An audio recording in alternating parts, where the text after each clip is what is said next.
The warning lights flashed across every screen in the Mars Orbital Command Center. Admiral Hyanwu stared at the readings with growing dread. 37 massive ships had just appeared at the edge of the solar system. They were unlike anything humanity had ever built. Each vessel stretched over 5 kilometers long, their hulls gleaming with an otherworldly metal that seemed to absorb light itself. Dr. Minji stood on the bridge of the diplomatic vessel New Dawn, her heart racing with excitement and fear. This was the moment humanity had dreamed about for centuries. First contact with an alien civilization. She had spent 15 years preparing for this day, learning every Earth language, studying every possible scenario. Her team had prepared messages in mathematics, music, and visual symbols. Surely, any species capable of crossing the stars would value peace and knowledge. The alien fleet moved with terrifying precision through the solar system. They ignored the mining stations near Jupiter. They bypassed the research outposts on Saturn's moons.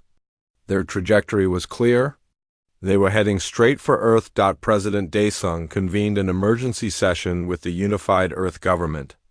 22 billion people on Earth went about their lives, unaware that everything was about to change. The colonies housed another 15 billion souls spread across Mars, Europa, Titan, and 9 other worlds. Humanity had finally united after centuries of conflict. They had ended war, cured diseases, and reached for the stars together. Now, something from those stars was reaching back. Dr. Minji's hands trembled as she activated the broadcast system. The New Dawn moved to intercept the alien fleet, broadcasting on every frequency. She sent mathematical sequences showing humanity understood the universe. She transmitted images of Earth's diverse cultures, art, and achievements. She offered friendship, trade, and knowledge. The message repeated in every format her team could devise. The response came 3 hours later.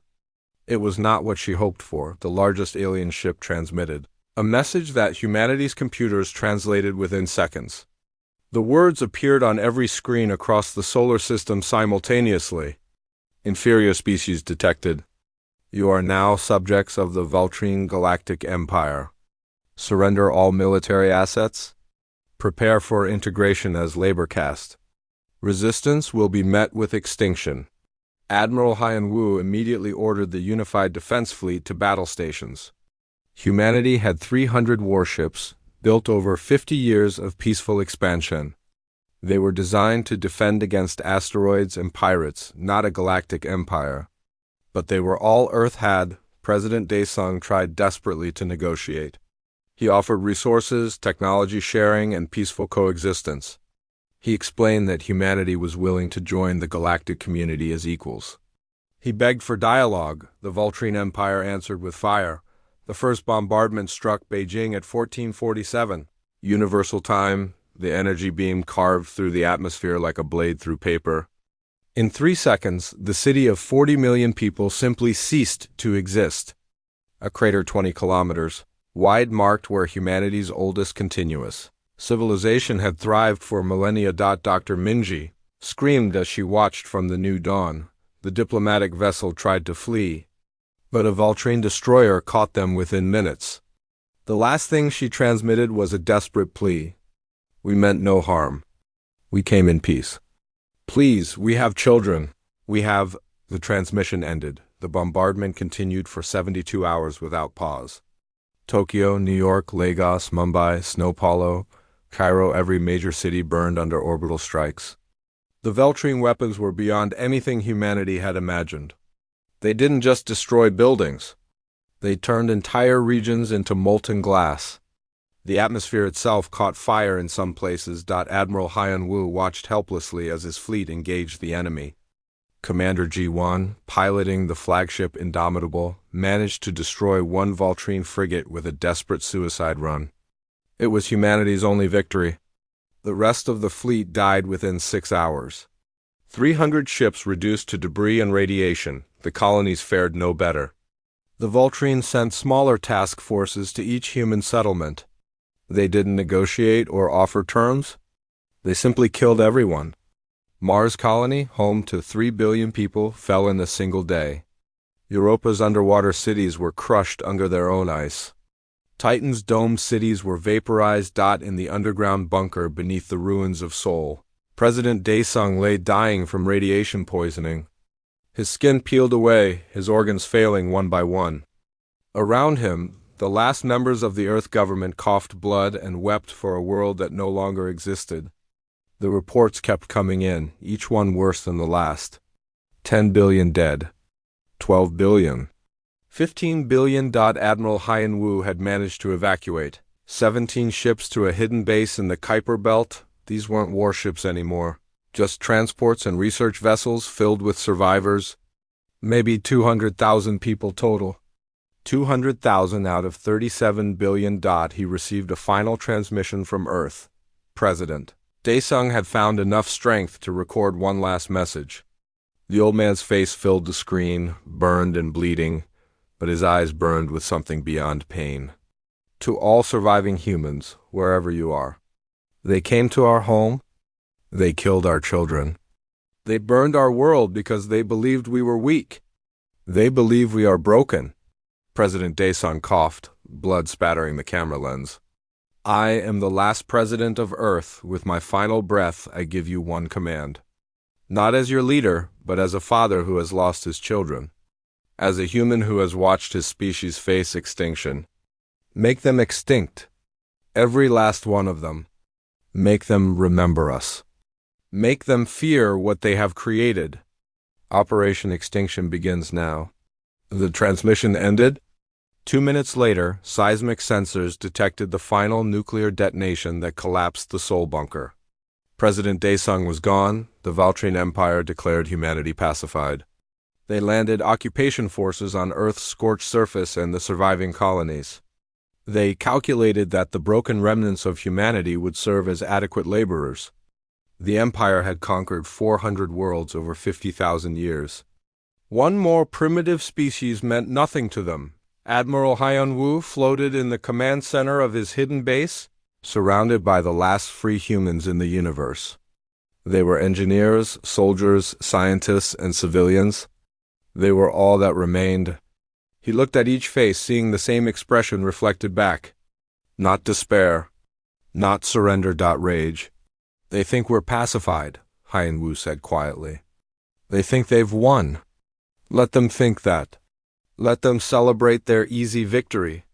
Because in the dark, in the cold, in the places they'll never think to look, we're going to build something they can't imagine. We're going to become what they should have feared from the beginning. He pulled up a star map showing the Valtrine Empire's territory. 400 worlds.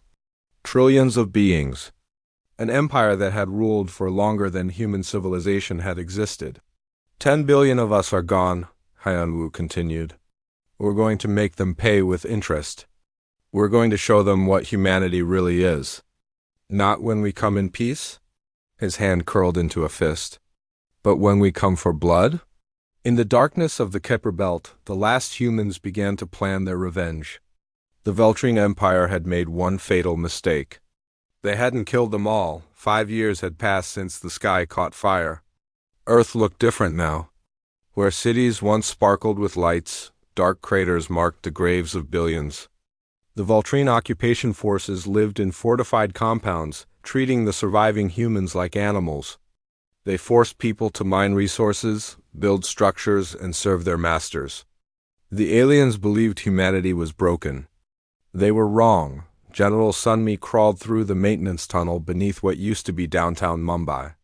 The radiation levels were still high enough to kill an unprotected human in hours. Good. The Valtrine scanners couldn't penetrate the background radiation.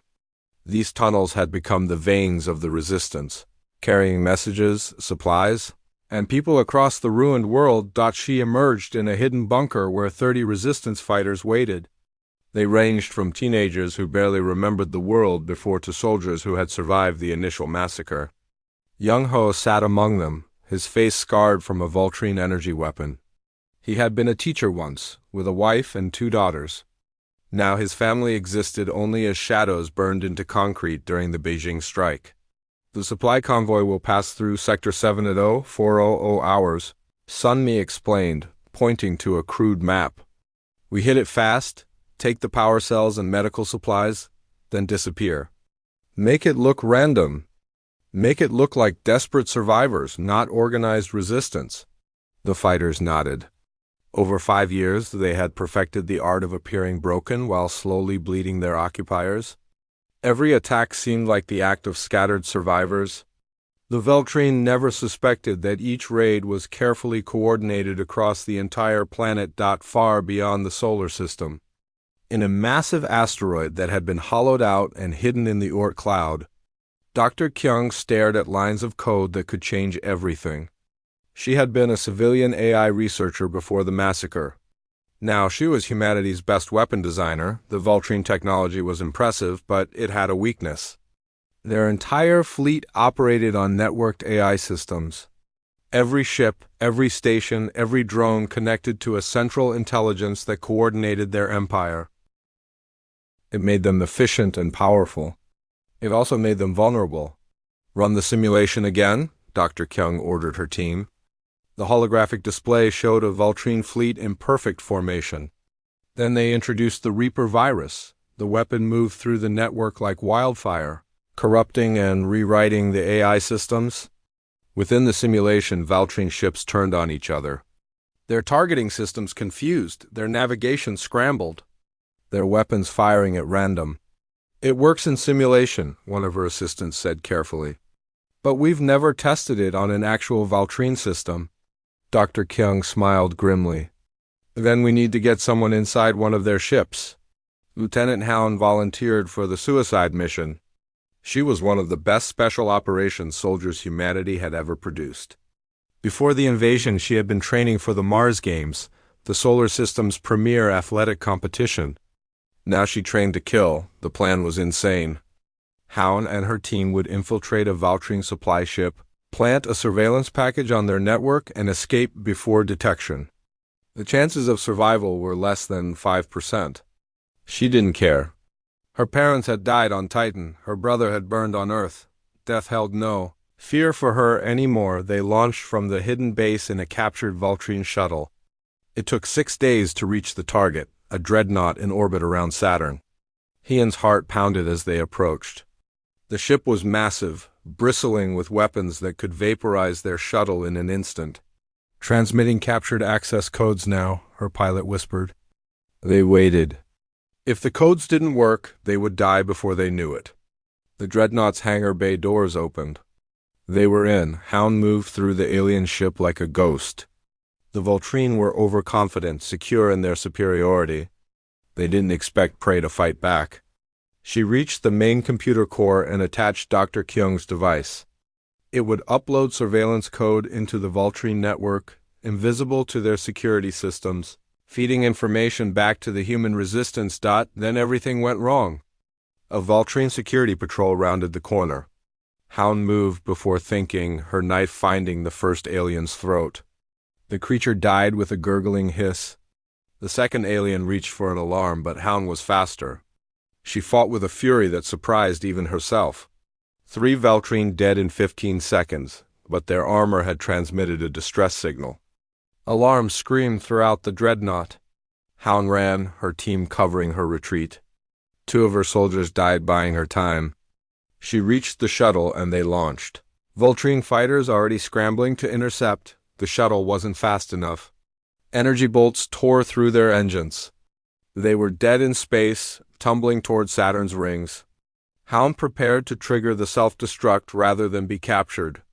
Then Admiral Hyanwoo's voice crackled over the radio. Hold on, Lieutenant. We've got you. 3 human stealth ships emerged from hiding spots near Saturn's moons. They had been watching, waiting. They opened fire on the Veltrine fighters, giving the damaged shuttle time to limp to safety. It cost them 2 ships, but Hound and her data made it home. Dr. Kyung analyzed the surveillance data with trembling hands. The code had worked. They now had a window into the Veltrine network. She could see their fleet movements, read their communications, and understand their military doctrine. More importantly, she confirmed that the Reaper virus would work on their systems, but the data revealed something terrifying. The Veltrine Empire wasn't just big. It was ancient and massive beyond human comprehension. 400 worlds. 50,000 years of history. trillions of beings. Technology that made humanity's best weapons look like stone knives. Admiral Hyan Wu studied the data in his command center. He was 70 now, old and tired, but his eyes still burned with purpose. Around him, the hidden fleet had grown. 5 years of desperate work had produced something impossible. 500 warships floated in the darkness of the Oort cloud. They weren't like the old defense fleet. These ships were built for one purpose: killing Voltrine. Every weapon, every system, every piece of technology had been designed around what they had learned about their enemy. Human engineers had studied captured Voltrine equipment and found ways to turn their advantages into weaknesses. General Sunmi's latest report appeared on his screen.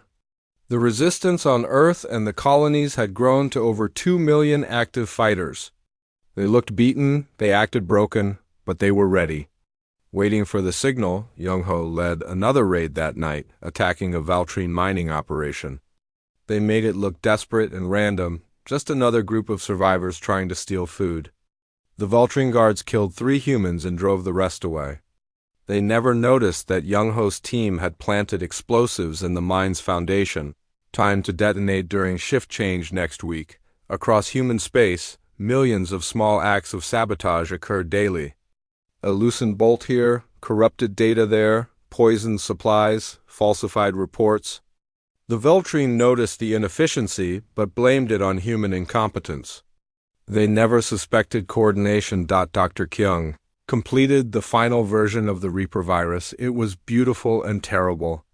Once deployed, it would spread through the Voltrine network like a plague, turning their greatest strength into a fatal weakness. Their networked fleets would become floating coffins. Admiral Hyan Wu called a meeting of all surviving human leadership. Faces appeared on screens from hidden bases across the solar system and beyond. General Sunmi from Earth's underground, Dr. Kyung from the Oort Cloud facility, Captain Minho from the stealth destroyer Silent Fury, hundreds of resistance leaders, fleet commanders, and civilian representatives. "We've spent 5 years preparing," Hyan Wu said. 5 years playing dead while we sharpened our teeth. The Voltrine think we're pacified? They think we're broken. They celebrate Conquest Day next month, marking 5 years since they claimed Earth. I say we give them a celebration they'll never forget. He pulled up a tactical map showing 12 Voltrine systems. We strike simultaneously, every target at once. We deploy the Reaper virus and tear their fleet apart. We show them that humanity doesn't stay down. Operation Extinction begins on Conquest Day. The vote was unanimous. Every human leader agreed. There would be no mercy, no negotiation, no surrender. The Voltrine had taught them that lesson thoroughly. Young-ho sat in the ruins of his old home that night, looking at a picture he had saved. His wife and daughter smiled back at him from better days. "I'm sorry I couldn't protect you," he whispered. "But I swear I'll make them pay. Every last one of them." Across human space, 200,000 survivors prepared for war. They were all that remained of 37 billion. But they were enough. They had to be because in 1 month, the Voltrine Empire would learn what humans really were. Not when they came in peace, but when they came for revenge. The Voltrine Empire celebrated Conquest Day across their territory. On Earth, the occupation forces gathered in their fortress compounds to commemorate the easy victory over humanity. They drank their ceremonial liquids and boasted about how quickly the humans had fallen. 5 years of peaceful occupation proved their superiority. These primitive creatures knew their place now. Fleet Admiral Jiwon watched from her flagship's command center, hidden in the darkness beyond Neptune. She was 65 now, her hair gray, her face lined with scars from the war's first hours.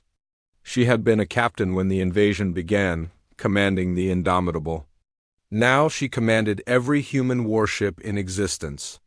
500 ships against an empire of thousands. Impossible odds, perfect. "All fleets report ready," her tactical officer announced. Across 12 star systems, human forces waited in perfect silence. They had spent months moving into position, using stealth technology reverse-engineered from captured Voltrine equipment. The Empire's sensors couldn't detect them. The Empire's confidence had made them blind. "Soman, status report," Juwan ordered. The tactical AI appeared on the holographic display.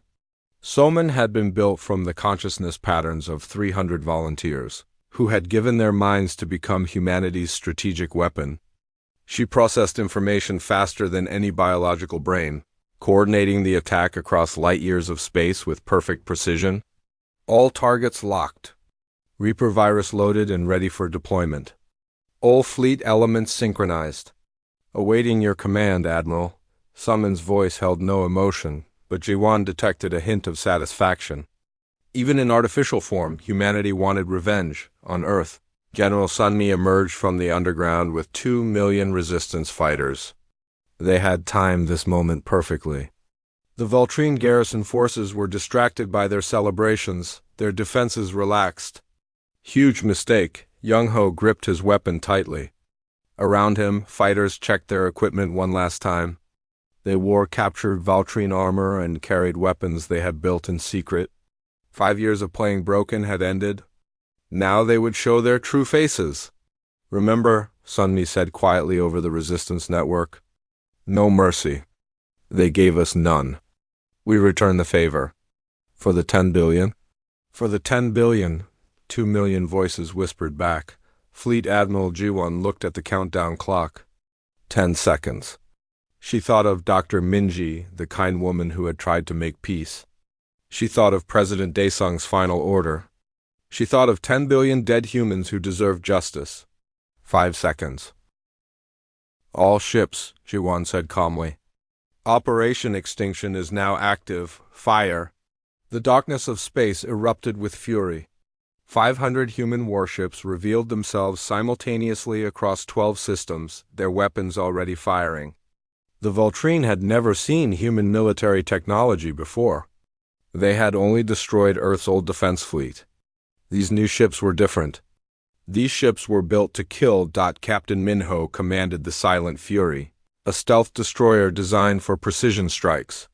His target was the Voltrine Regional Command Station orbiting a gas giant in the Kepler 442 system. The station housed 200,000 Voltrine military personnel and coordinated fleet movements for this entire sector. "Launching Reaper virus package," Minho said. The weapons officer fired a single missile that slipped through the station's shields before they even registered a threat. The warhead didn't explode. Instead, it attached to the station's hull and began uploading Dr. Kyung's masterpiece into their network, the Reaper. Virus spread through the Voltrine systems like wildfire. The station's AI began receiving corrupted commands. Safety protocols shut down. Life support systems failed. The defensive weapons turned inward. Firing on the station itself, Minho watched with cold satisfaction as the massive station tore itself apart from the inside. 200,000 Voltrine died screaming in the vacuum. He felt nothing but satisfaction. They had killed billions. This was just the beginning of the bill coming due. Across the 12 targeted systems, the same scene played out. The Reaper virus turned the Voltrine's networked fleet into their worst nightmare. Dreadnoughts fired on their own escorts. Fighter craft crashed into their carriers. Entire battle groups descended into chaos as their AI systems went insane. Human ships moved through the confusion like sharks through blood. They targeted command vessels first, cutting off coordination. Then they systematically destroyed every Voltrine ship they could reach. No surrender was accepted. No escape was permitted. Every ship was reduced to atoms. The Voltrine 8th Fleet tried to rally at Proxima Centauri. 60 warships formed a defensive formation and attempted to retreat to hyperspace. They never made it. Human ships had been waiting for exactly this response. Concentrated fire from 30 human cruisers hit the Voltrine formation like a hammer. The battle lasted 4 minutes. No Voltrine survived. On Earth, the resistance struck every garrison simultaneously. Young-ho's team hit the Mumbai compound with explosives and fury.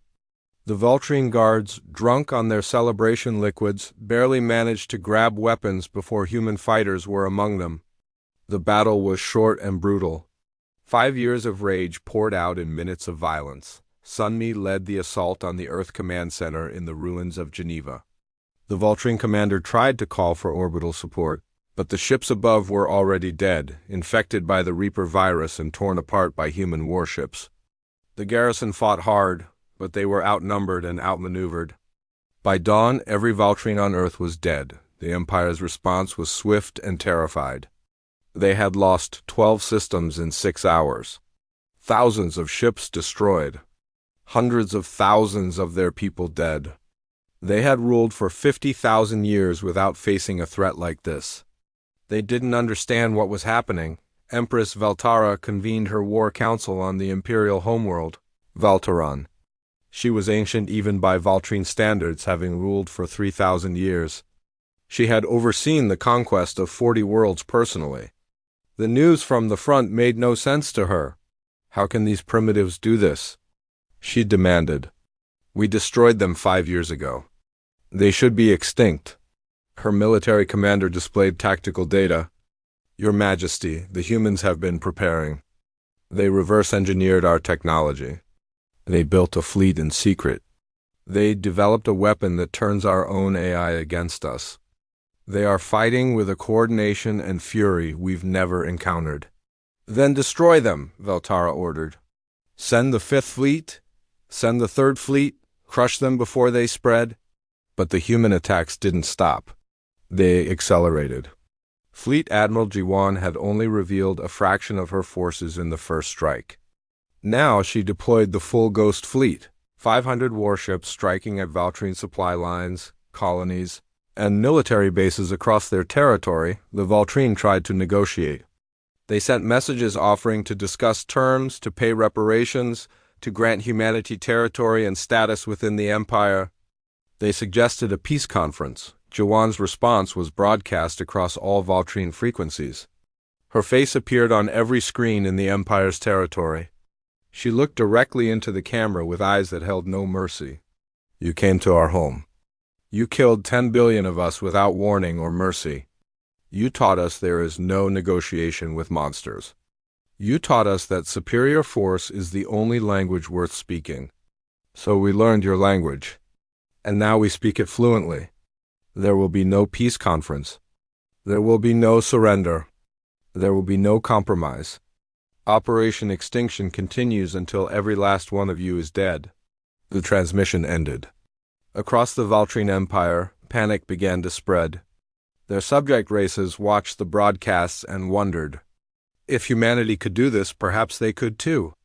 Rebellions began on 3 occupied worlds within days. Captain Minho's silent fury led a strike force deep into Vultrine territory, hitting their shipyards at the Andromeda colony. The yards had been building warships for 20,000 years. They burned for 3 days, fed by their own fuel reserves. 50 capital ships under construction were destroyed. The yard's workers, all Vultrine civilians, died in the fires. Minho felt no remorse. Civilians had lived on Earth too. Somin coordinated the campaign with inhuman precision. She identified the most valuable targets, calculated optimal strike patterns, and directed human forces to maximize damage while minimizing losses. The AI knew that humanity couldn't sustain a long war. They were too few, so she made every strike count for maximum psychological impact. Young-Ho stood on Earth's surface for the first time in years without fear. The sky was clear of Vultrine ships. The occupation was over. Around him, resistance fighters celebrated their victory. But Young-Ho didn't celebrate. He looked up at the stars and thought about all the Vultrine worlds out there. This is just the beginning, he said quietly. We freed Earth, now we free the galaxy. And we make them pay for every single one of our dead? Empress Valtara watched the reports coming in from across her empire. In 3 weeks, humanity had destroyed 64 systems. They had killed millions of Vultrine. The Empire's military was in chaos, their AI systems compromised, their morale shattered.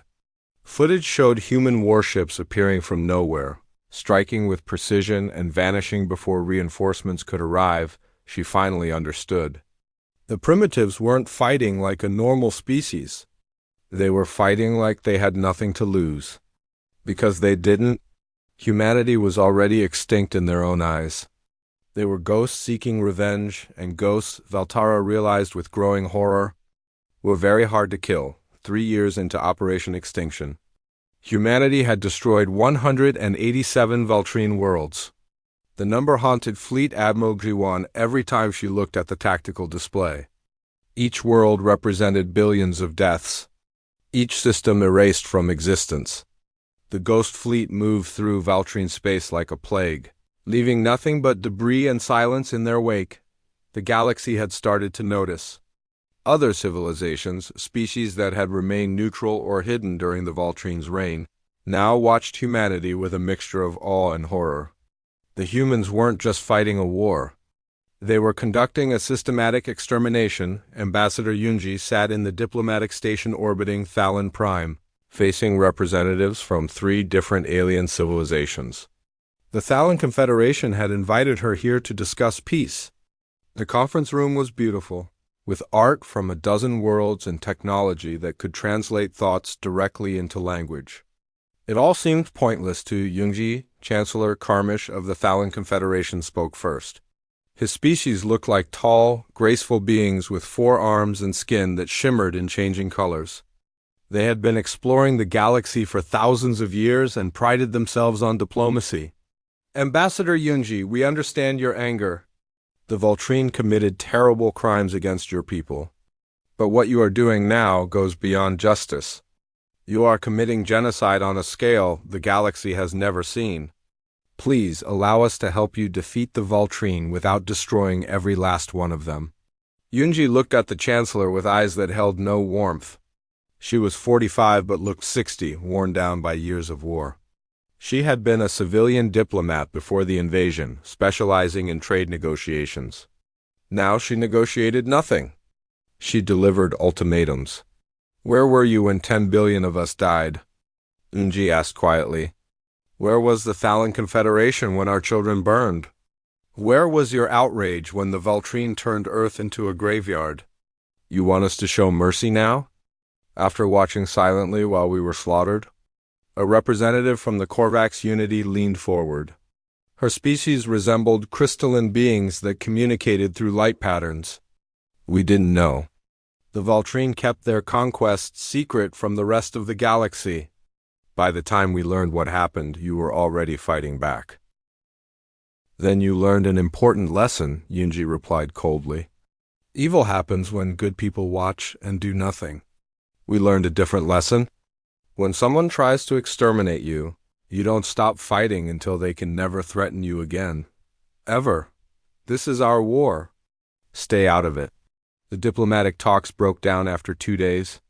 The alien civilizations offered military aid, resources, and political support. They suggested putting the surviving Valtrine leadership on trial for war crimes. They proposed rebuilding Earth and helping humanity heal.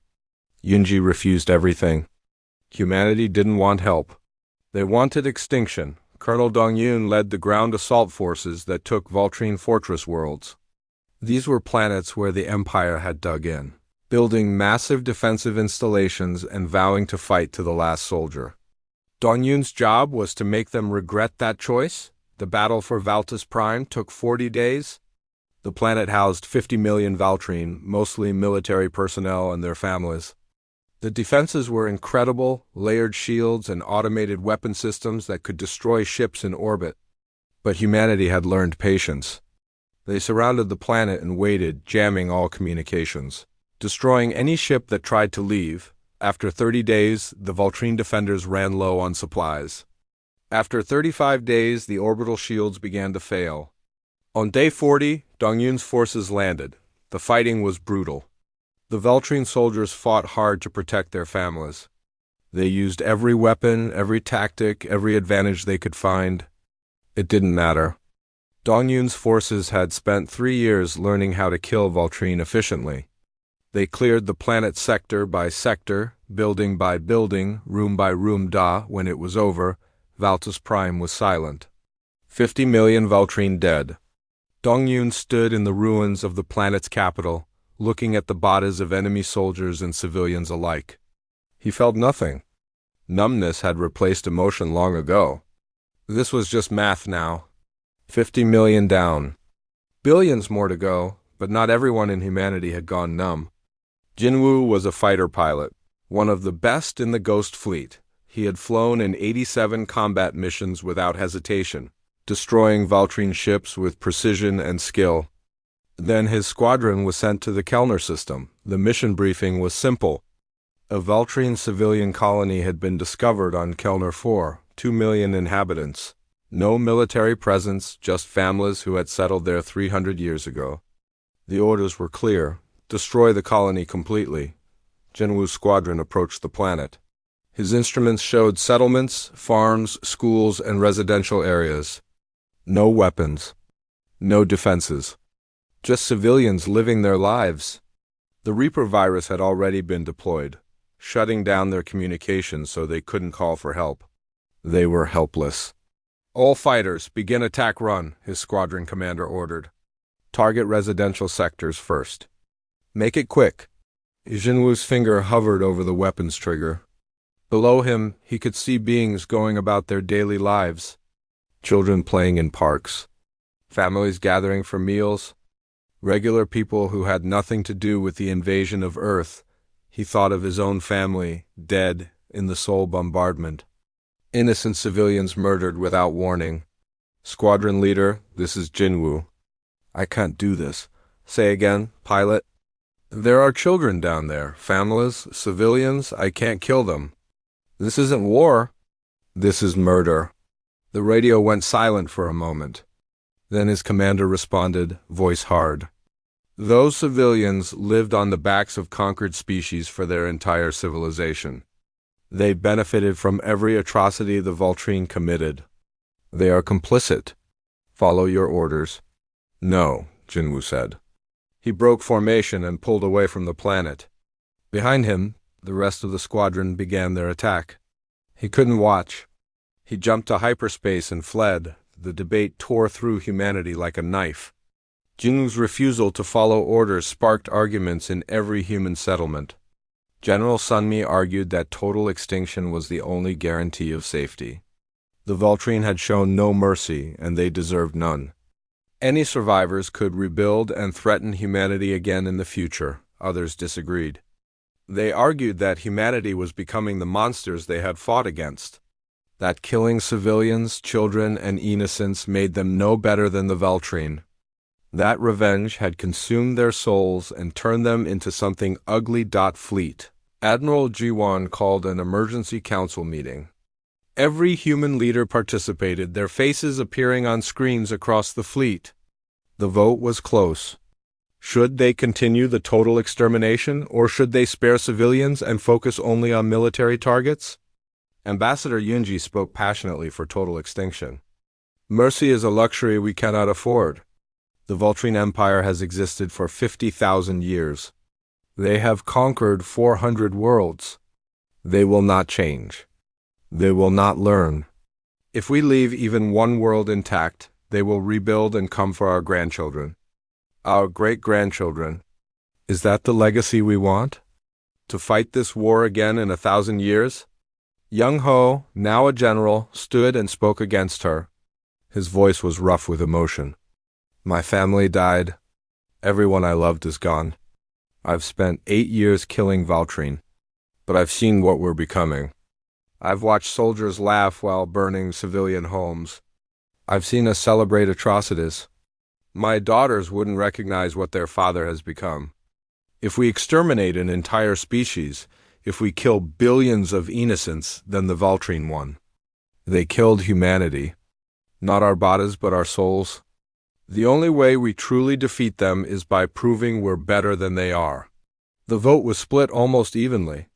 Fleet Admiral Jiwon had the final decision. She sat in her command chair, feeling the weight of billions of lives in her hands, both human and Valtrine. She thought about the people she had lost, the friends who died in the initial invasion. She thought about what President Daesung would want, what Dr. Minji would say if she were still alive. The Valtrine Empire was fracturing under humanity's assault. Some factions tried to surrender, offering to disband their military and accept any terms humanity demanded. Other factions fought fanatically, vowing to drag humanity down with them even if it meant their own extinction on the imperial homeworld of Valtaran. Empress Valtara watched her empire crumble. She had ruled for 3,000 years, expanded their territory across dozens of systems, and believed her people were destined to dominate the galaxy forever. Now she faced a species she had dismissed as primitive insects, and they were destroying everything she had built. Her advisors begged her to surrender, to sue for peace, to offer reparations and beg for mercy. But Valtara knew humans better now. She had studied their broadcasts, their tactics, their fury. She knew there would be no mercy. Humanity had learned from the best teachers, the Valtrine themselves. Colonel Dongyun's forces had reached the outer colonies of the Valtrine home system. 15 billion souls lived on Valtaran, the cradle of the empire, the heart of their civilization. Fleet Admiral Jiwan's fleet was 3 days away. The galaxy held its breath, waiting to see what humanity would choose. Justice or vengeance? Mercy or extinction? The answer would define not just the Valtrine's fate, but humanity's soul. The ghost fleet surrounded Valtaran like a tightening noose. 500 human warships floated in perfect formation around the Valtrine homeworld, their weapons charged and ready. 15 billion Valtrine civilians lived on the planet below, going about their lives in growing terror. They knew what humanity had done to every other world they had touched. 3 years of systematic destruction had left 187 systems as nothing but cosmic graveyards. Fleet Admiral Jiwan stood on the bridge of her flagship, looking at the green and blue planet below. It was beautiful, she admitted. Vast oceans, sprawling cities, ancient forests. It looked peaceful. It looked innocent. But she knew better. This world had been the command center for 50,000 years of conquest and slavery. The Empire had been born here, and it had spread like a disease across the galaxy. "All fleets report ready, Admiral," Soman announced. The tactical AI displayed firing solutions for every major city on the planet. One command from Jiwan and Valtaran would burn like Earth had burned 8 years ago. 15 billion for 10 billion. Not an even trade, but close enough. Empress Valtara sat in her throne room, surrounded by her remaining advisors. Most had fled or killed themselves already. The ones who stayed were either fanatics or had nowhere else to go. She had activated the planetary defense shields, but she knew they wouldn't hold against the human fleet. Nothing had held against them. "Your Majesty," her communication minister said nervously, "should we attempt to surrender?" "To what end?" Valtara asked bitterly. "Humans don't take prisoners. They don't negotiate. They don't show mercy. We taught them those lessons very well." She laughed, a harsh sound that echoed in the empty throne room. "We created our own perfect enemy. Congratulations to us." She activated the long-range broadcast system, transmitting to every civilized world in the galaxy. If she was going to die, she would make sure everyone knew what humanity truly was. "To all species watching this transmission, I am Empress Valtara of the Valtrine Empire. In 3,000 years of rule, I have conquered 40 worlds personally. My empire has lasted 50,000 years, spanning 400 systems. Today, we face extinction at the hands of a species we tried to enslave just 8 years ago." Her image appeared on screens across the galaxy. The Thalan Confederation watched. The Korvax Unity watched. A dozen other civilizations that had stayed hidden during the war now watched to see how it would end. "The humans call this Operation Extinction," Valtara continued. "They have destroyed 187 of our worlds. They have killed billions of my people. They have done this without mercy, without negotiation, without hesitation. I tell you this not to beg for your help, but to warn you.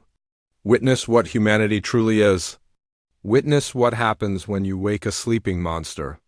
They are destroyers, and when we are gone, they will come for you next." The transmission ended. On Earth, in the rebuilt command center rising from Seoul's ruins, Dr. Minji watched the broadcast. She was 87 years old now, the last survivor of the original First Contact team. Everyone else had died on the New Dawn when the Valtrine destroyed it. She had survived because she had stayed behind to prepare more communication materials. She contacted Fleet Admiral Jiwan directly. The Admiral's face appeared on her screen, and Minji saw how much the war had aged her friend. They had been young together once before the fire fell from the sky. Jiwan, Minji said softly, don't do this. Don't make us into what they were. They killed 10 billion of us, Minji. They burned our world. They murdered your entire team while you were trying to make peace. Don't ask me to forget that. I'm not asking you to forget, Minji replied.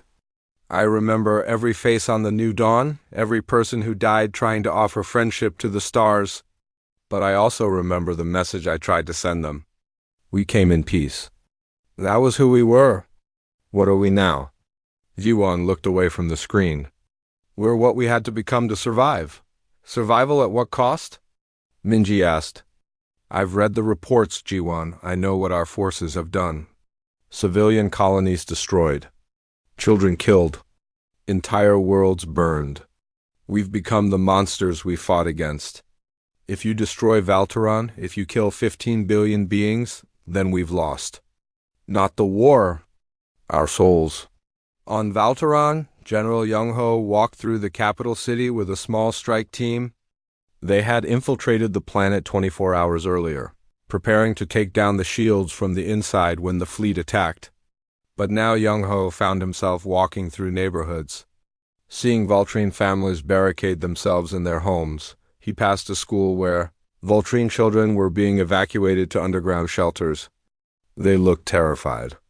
They looked like his daughters had probably looked when the sky caught fire over Beijing. He thought about the teacher he had been before the war turned him into a killer. What would those children he had taught think of what he had become? His communicator buzzed. Colonel Dong-Yun's ground forces were ready to land. They would sweep the planet and eliminate any resistance. Standard procedure. Thorough extermination. Young-ho looked at the scared children being led to shelters that wouldn't save them and felt something break inside. This is General Young-ho to all human forces in the Valteron system, he transmitted. Stand down. I repeat, stand down. Request immediate conference with Fleet Admiral Jiwan. The Ghost Fleet held position as Jiwan listened to Young-ho's report. The general who had lost everything, who had fought harder than anyone for revenge, was asking for mercy. His voice shook as he spoke. Admiral, I want them dead. Every fiber of my being wants to watch this world burn like Earth burned. But I'm standing in their capital right now, and I see the same fear in their eyes that I saw in my daughter's eyes. If we do this, if we kill these children, these civilians, these innocents, then my daughters died for nothing. Because we'll have become exactly what killed them. Someone's voice interrupted. Admiral, I must point out that leaving Valteron intact poses a strategic risk. The Valtrine could rebuild. They could threaten us again in the future. They could, Jiwan acknowledged. But will they? She opened a channel to the planet's surface. Empress Valtara, this is Fleet Admiral Jiwan of the Human Ghost Fleet. I'm offering you one chance to respond. Not to negotiate. Not to bargain. To answer a single question. Will your people ever threaten humanity again? Valtara appeared on screen. She looked old and tired, her royal composure finally broken. No, she said simply. We won't. We can't. You've destroyed our military, our colonies, our empire. We're beaten. We know it. The entire galaxy knows it. If you spare us, we'll never forget this mercy. And we'll never forget what happens to those who threaten humanity. Ambassador Yunji contacted Jiwan from the Thalen diplomatic station. Admiral, we can't trust them. They'll rebuild and come after us again. We have to finish this. Maybe, Jiwan replied. Or maybe we can teach a different lesson than the one they taught us. Maybe we can show the galaxy that humans are capable of mercy, even after suffering such horror. That we're strong enough to stop ourselves when we stand at the edge of becoming monsters. She looked at the tactical display showing Valteron. One command and it would burn. 15 billion lives erased. Justice for the 10 billion who died. An eye for an eye. The cycle continuing forever, or she could break the cycle. Jawan opened a fleet-wide channel. Every human ship, every soldier, every survivor listening. 8 years ago, President Daesung gave us an order with his dying breath. Make them extinct. We followed that order for 8 years. We've destroyed 187 worlds. We've killed billions. We've shown the galaxy what happens when you try to exterminate humanity. But President Daesung also believed in something else. He believed in what humanity could be at its best, not just its worst. She paused, choosing her next words carefully. Dr. Minji sent a message to the Veltrine when they first arrived. We come in peace, they answered with fire. They taught us that mercy was weakness, but I don't believe that. I believe mercy is strength.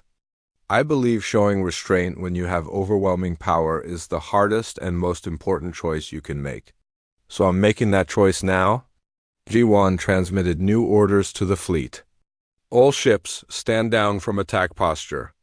Colonel Dong-Yun, your ground forces are to withdraw immediately. General Young-Ho, evacuate your strike team. We're not destroying Valteron today. The decision rippled through humanity. Some celebrated. Others protested furiously. Ambassador Yunji resigned in anger. Thousands of soldiers who had lost everything couldn't understand why they were stopping now.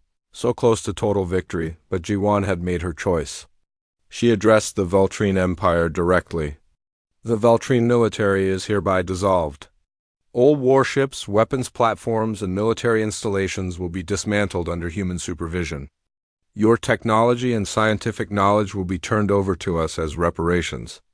Your empire is over. Your time of conquest is finished. But your people will live. Your children will grow up. Your civilization will continue, but it will never threaten anyone again. She paused, her voice hardening. However, know this. Every species in this galaxy is watching. We're establishing the 10 Billion Memorial Accord. Any civilization that commits genocide, any species that attempts to enslave or exterminate another, will face humanity. And we won't stop until they're extinct. We've proven we can do it. We've proven we have the will and the ability. So think very carefully before you decide that any sentient life is worth less than yours. The Veltrine Empire accepted the terms. They had no choice. Over the next 5 years, humanity supervised the complete dismantling of their military. The technology was studied, the knowledge absorbed, the weapons destroyed. The surviving Veltrine worlds rebuilt slowly. Always aware that human ships watch them. Dr. Minji lived to see peace established. On her 90th birthday, she stood at the exact coordinates in space where first contact had occurred. A memorial station had been built there, honoring the crew of the New Dawn and all who had died in the war. She activated a long-range broadcast, sending the same message she had tried to send 8 years ago. To all civilizations in the galaxy, this is Dr. Minji of Earth. We come in peace. We seek friendship, knowledge, and cooperation. We have proven we can wage war better than any species you've encountered. We destroyed an empire that had ruled for 50,000 years. We did this because we had to, but we also proved we can show mercy when we have the power to destroy. We stopped ourselves at the edge. We chose to be better than those who tried to exterminate us. Her old voice carried across the stars. Don't mistake our kindness for weakness. Don't confuse mercy with inability. We will defend ourselves and others without hesitation. But we'd rather be your friends than your enemies. We'd rather build than destroy. We'd rather create than exterminate. The choice is yours. We hope you choose wisely. Fleet Admiral Jiwan retired at 68, handing command to the next generation. She returned to Earth, to the rebuilt city of Seoul rising from the ashes. She visited the memorial to the 10 billion, reading names carved in stone. So many names. So much loss. General Young-Ho became a teacher again. He worked in schools teaching Veltrine children and human children together, helping them understand each other, helping them learn from the past so they never repeated it. Some called him a traitor. He called himself a survivor who chose life over death, the Thalon. Confederation and other civilizations approached humanity with renewed respect and caution. They had witnessed both humanity's capacity for devastating war and their ability to show restraint. It made them powerful allies and terrifying enemies. Trade agreements were signed. Knowledge was shared. Peace held, but every human ship still carried weapons. Every colony still maintained defenses. And deep in classified files, the complete plans for Operation Extinction remained, ready to be activated if needed. Humanity had learned their lesson well. Hope for peace, but prepare for war. Offer friendship, but never forget that sometimes mercy is refusing to become the monster. The galaxy would remember the war for thousands of years. They would remember how humanity nearly destroyed themselves pursuing vengeance. But they would also remember the moment when Fleet Admiral Jawan stood at the edge of genocide and chose to step back. That choice, more than any battle, defined what humanity truly was. Not what they could destroy, but what they chose to build instead.